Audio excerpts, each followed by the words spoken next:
Chapter 8. The Origin of Demonic States. At that time, the Tathagata was preparing to leave the Dharma seat.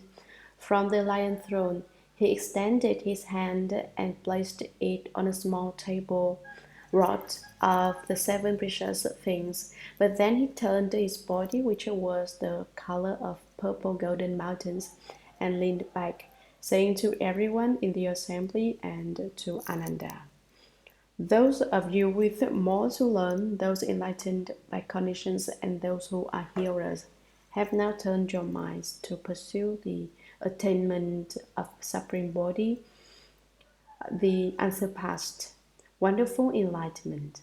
I have already taught you the true method of cultivation. You are still not aware of the subtle demonic events that can occur when you cultivate shamatha and vipassana. If you cannot recognize a demonic state when it appears, it is because the cleansing of your mind has not been proper. You will then be engulfed by deviant views. You may be troubled by a demon from your own skandhas or a demon from the heavens, or if you may be possessed by a ghost or spirit, or you may encounter a Lee ghost or a May ghost. If your mind is not clear, you will mistake a thief for your own son. It is also possible to feel satisfied after a small accomplishment, like the unlearned bhikshu who reached the 4th dhyana and claimed that he had realized sagehood. When his celestial reward ended and the signs of decay appeared, he slandered Arhatship as being subject to birth and death, and thus he fell into the Avashi hell. You should pay attention. I will now explain this for you in detail. Ananda stood up, and with the others in the assembly who had more to learn, bowed joyfully. They quieted themselves in order to listen to the compassionate instruction. The Buddha told Ananda and the whole assembly, "You should know that the 12 categories of beings in this world of outflows are endowed with a wonderfully bright fundamental and enlightenment. The enlightened perfect substance of the mind, which is not different from that of the Buddhas of the 10 directions.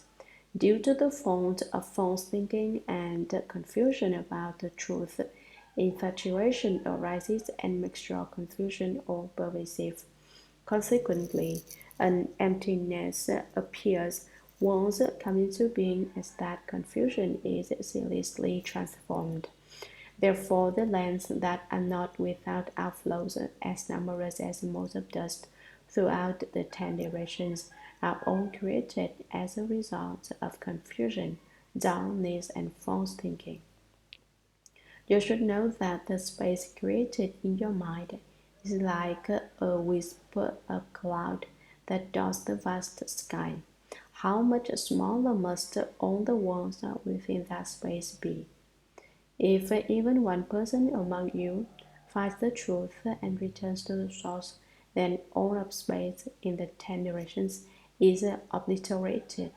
How could the worlds within that space fail to be destroyed as well? When you cultivate dhyana and attain samadhi, your mind tallies with the minds of the Bodhisattvas and the great Arhats of the 10 directions who are free of outflows, and you abide in a state of profound purity.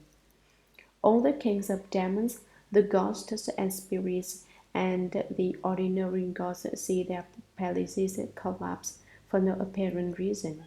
The earthquakes and all the creatures in the water, on the land, and in the air, without exception, are frightened. Yet the ordinary people who are sunk in deep confusion remain unaware of these changes. All these beings have 5 kinds of spiritual powers. They lack only freedom from outflows because they are still attached to worldly passions. How could they allow you to destroy their palaces? That is why the ghosts, spirits, celestial demons, sprites, and goblins come to disturb you when you are in samadhi. Although these demons possess tremendous enmity, they are in the grip of their worldly passions, while you are within wonderful enlightenment. They cannot affect you any more than a blowing wind can affect light, or a knife can cut through water. You are like boiling water, while the demons are like solid ice, which, in the presence of heat, soon melts away. Since they rely exclusively on spiritual powers, they are like mere guests. They can succeed in their destructiveness through your mind, which is the host of the five skandhas. In the host becomes confused. The guests will be able to do as they please. When you are in dhyana, awakened, aware, and free of delusion, their demonic deeds can do nothing to you. As the skandhas dissolve, you enter the light. All those dragon odds depend upon dark energy. Since light can destroy darkness, they would be destroyed if they drew near you. How could they dare linger and try to disrupt your dhyana samadhi? If they were not clear and aware, but were confused by the skandhas, then you, Ananda, would surely become one of the demons. You would turn into a demonic being. Your encounter with Mataji's daughter was a minor incident. She cast a spell on you to make you break the Buddha's moral precepts. Still, among the 80,000 modes of conduct, you violated only one precept because your mind was pure. All was not lost. This would be an attempt to completely destroy your precious enlightenment. Were it to succeed, you would become like the family of a senior government official who is suddenly exiled. His family wanders, bereft and alone, with no one to pity or rescue them. Ananda, you should know that as a cultivator sits in the Bodhimanda, he is doing away with all thoughts. When his thoughts come to an end, there will be nothing to his mind. This state of pure clarity will stay the same whether in movement or stillness, in remembrance or forgetfulness. When he dwells in this place and enters samadhi, he is like a person with clear vision who finds himself in total darkness. Although his nature is wonderfully pure, his mind is not yet illuminated. This is the region of the form skandha. If his eyes become clear, he will then experience the 10 directions as an open expanse, and the darkness will be gone. This is the end of the form skandha. He will then be able to transcend the turbidity of kampas. Contemplating the cause of the form skandha, one sees that four stars of solidity are its source. Ananda, at this point, as the person intently investigates that wondrous brightness, the four elements will no longer function together, and soon the body will be able to transcend obstructions. This state is called the pure brightness merging into the environment. It is a temporary state in the course of cultivation and does not indicate sagehood. If he does not think he has become a sage, then this will be a good state.